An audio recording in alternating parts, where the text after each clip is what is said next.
Dear students, इस perfect study 68 YouTube channel में आपका स्वागत है। आप पढ़ रहे हैं विद्युत चुम्बकीय तरंग के सिद्धांत के बारे में, या विद्युत चुम्बकीय तरंगों का आपका चैप्टर चल रहा है और इस चैप्टर में आप पढ़ रहे हैं मैक्सवेल का प्रकाश का विद्युत चुम्बकीय तरंग सिद्धांत, और इसे इंग्लिश में कहते हैं Maxwell's electromagnetic wave theory of light. तो मैक्सवेल जो है ये ब्रिटिश वैज्ञानिक मैक्सवेल ने सन 1865 ईस्वी में केवल गणितीय सूत्रों के आधार पर यह प्रमाणित किया कि जब कभी किसी वैद्युत परिपथ में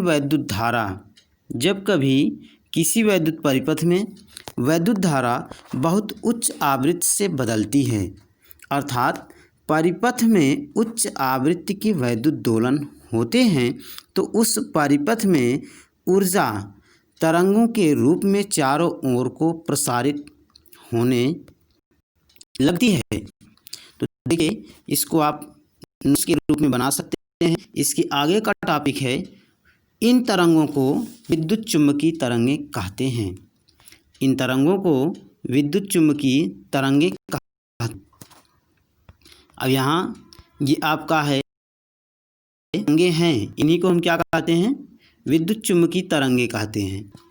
इन तरंगों में वैद्युत क्षेत्र E तथा चुम्बकीय क्षेत्र कैपिटल B परस्पर लंबवत तथा तरंग के संचरण की दिशा के भी लंबवत होते हैं। इन तरंगों के संचरण के लिए माध्यम का होना आवश्यक नहीं है, अर्थात विद्युत चुम्बकीय तरंगें निर्वात में होकर चल सकती हैं। मैक्सवेल ने गणनाओं द्वारा यह स्थापित किया कि विद्युत चुम्बकीय तरंगों की चाल 3×10⁸ मीटर प्रति सेकंड है, जो कि निर्वात में प्रकाश की चाल है। इस आधार पर मैक्सवेल ने अपना यह मत दिया कि प्रकाश विद्युत चुम्बकीय तरंगों के रूप में संचरित होता है, और ये तरंग वैद्युत चुम्बकीय तरंग में वैद्युत क्षेत्र E और चुम्बकीय क्षेत्र B, ये दोनों की तरंगें यहाँ संचरण की दिशा के रूप में दर्शाई गई हैं। जैसा कि आप चित्र में देख पा रहे हैं, इसमें प्रत्येक स्थान पर E और B, E ये वैद्युत क्षेत्र E है, ऊपर की तरफ दिखाया गया है, ऊपर की तरफ, और वैद्युत क्षेत्र E ये ऊपर की तरफ दिखाया गया, और चुंबकीय क्षेत्र B ये तरंगें ऐसे संचरित हो रही हैं।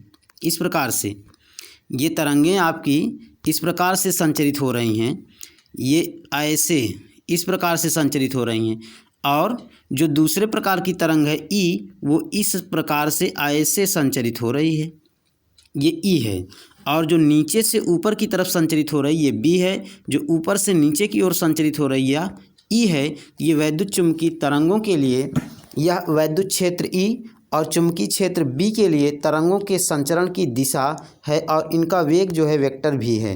तो आगे देखिए, इसमें आपका है कि विद्युत चुम्बकीय तरंगों के अभिलक्षण, ये विद्युत चुम्बकीय तरंगों के अभिलक्षण जो हैं वो निम्नलिखित आपके बताए गए। जो अभी आपको हमने विद्युत चुम्बकीय तरंग का चित्र दिया था, उसके आधार पर इसके अभिलक्षण हैं। पहला अभिलक्षण है, विद्युत चुम्बकीय तरंगें त्वरित आवेश द्वारा उत्पन्न की जाती हैं।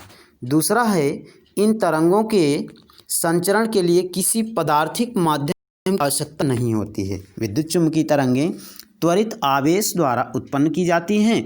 और दूसरा है, इन तरंगों के संचरण के लिए किसी पदार्थिक माध्यम की आवश्यकता नहीं होती है। इसके बाद है अगला आपका जो तीसरा है कि ये तरंगें, तीसरा पॉइंट जो आपका है, ये तरंगें निर्वात अथवा मुक्त स्थान में V = 1/√ε0 μ0 वेग से चलती हैं, बराबर होता है। यानी यही जो वेग मुक्त स्थान में जो इनका वेग है, जिस चाल से ये गति कर रही हैं, चल रही हैं, वो C = 1/√μ0ε0 के बराबर होता है। चौथा पॉइंट है, वैद्युत तथा चुम्बकीय क्षेत्रों के परिवर्तनों की दिशाएं परस्पर लंबवत होती हैं तथा संचरण की दिशा के भी लंबवत होती हैं। वैद्युत क्षेत्र तथा चुंबकीय क्षेत्रों के परिवर्तन की दिशाएं परस्पर लंबवत होती हैं, जैसा कि हमने आपको पीछे चित्र में दिखाया था।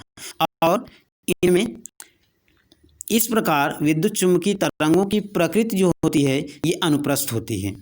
विद्युत चुम्बकीय तरंगों की जो प्रकृति होती है ये क्या होती है, ये अनुप्रस्थ होती है। इसके बाद है पांचवा पॉइंट आपका है कि वैद्युत तथा चुम्बकीय क्षेत्रों में परिवर्तन साथ साथ होते हैं। जो वैद्युत क्षेत्र है इनमें परिवर्तन, जैसा कि आपको हमने पीछे चित्र में दिखाया कि इनमें परिवर्तन साथ साथ होते हैं तथा क्षेत्रों के महत्तम मान E0 तथा B0 एक ही स्थान पर तथा एक ही समय होते हैं। इसके बाद है छठा पॉइंट, निर्वात में विद्युत चुम्बकीय तरंगों के वैद्युत तथा चुम्बकीय क्षेत्रों के परिमाणों का संबंध E/B बराबर V और यही बराबर प्रकाश के वेग c होता है। यानी निर्वात में विद्युत चुम्बकीय तरंगों के वैद्युत तथा चुम्बकीय क्षेत्रों के परिमाणों का संबंध E/B बराबर V बराबर c होता है। इसके बाद सातवां पॉइंट जो आपका है कि वैद्युत चुम्बकीय तरंगों में ऊर्जा औसतन विद्युत तथा चुम्बकीय क्षेत्रों में बराबर बराबर बंटी होती है। ये वैद्युत चुम्बकीय तरंगों में जो ऊर्जा होती है ये औसतन विद्युत तथा चुम्बकीय क्षेत्रों में समान रूप से बराबर बराबर ये बंटी होती है। इसके बाद है अगला पॉइंट जो कि आपका आठवां पॉइंट होगा, इसमें है कि निर्वात में औसत वैद्युत ऊर्जा घनत्व 1/2 ε0 E² तथा औसत चुंबकीय ऊर्जा घनत्व B²/2 μ0 होता है।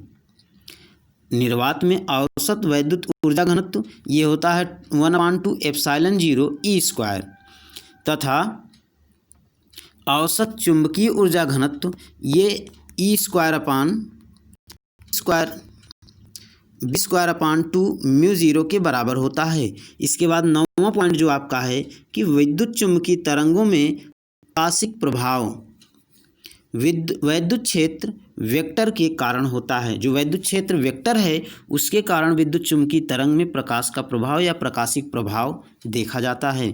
इसके बाद आपका आगे है कि तो देखिए इसमें आपका जो है अगला है परावैंगनी विकिरण। प्रकाश जब जो है प्रकाश में परावैंगनी विकिरण श्वेत प्रकाश में उत्पन्न होता है। ये परावैंगनी विकिरण है क्या? परावैंगनी विकिरण दृश्य विकिरण के बैंगनी रंग से कम तरंग दैर्घ्य की किरणें परावैंगनी किरणें कहलाती हैं।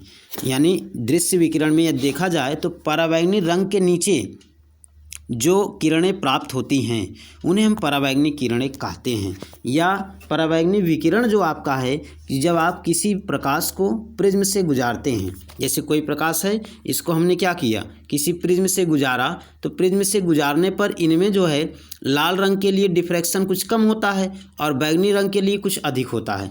तो इनके बीच में सभी रंग अविरतता से फैले रहते हैं और यहाँ ये आपका बैंगनी सबसे नीचे है और रेड क्या है, ये सबसे ऊपर है।